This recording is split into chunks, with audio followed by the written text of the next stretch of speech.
Advokate Gerrie Nel vir die staat en Barry Roux namens Oscar Pistorius het vandag hulle slotbetoog afgehandel in die veelbesproke verhoor. Roux sê Riva Steenkamp se skietdood sal vir die res van sy lewe by die Paralimpiese atleet spook. It went far beyond consequences flowing from crime.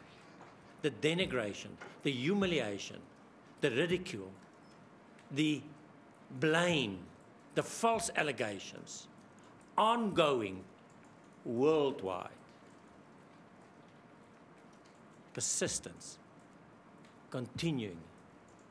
That's what he was subjected to. He stands there, so that in a box, giving evidence and crying, knowing the whole world is listening to his emotions. Roux sê ongeag die vonnis sal daar altyd mense wees wat Pistorius verwyd.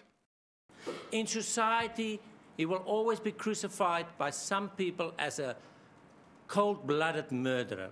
But that's not the test. And that's why the court is there, because the court is the ultimate custodian on behalf of the interest of society to say, taking into account all the facts, what is really in the interest of society?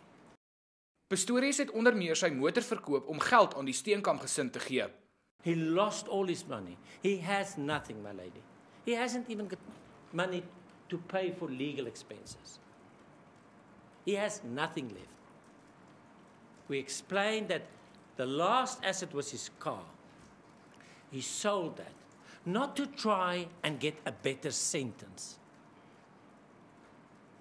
It was try to do everything possible to make good. His attempts to apologize,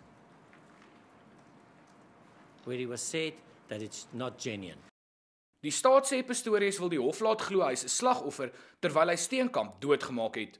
He said, you know, when this happened, I could have made millions, but now I can't because I killed the deceased. Now I can't feel sorry for me.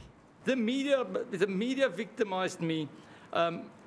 When I want the media to capture my brilliant athletic performance, I love them.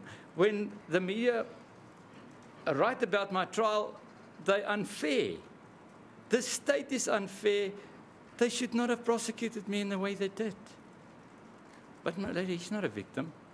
Nel sê Pistorius se gestremdheid is ook nie 'n verskoning nie.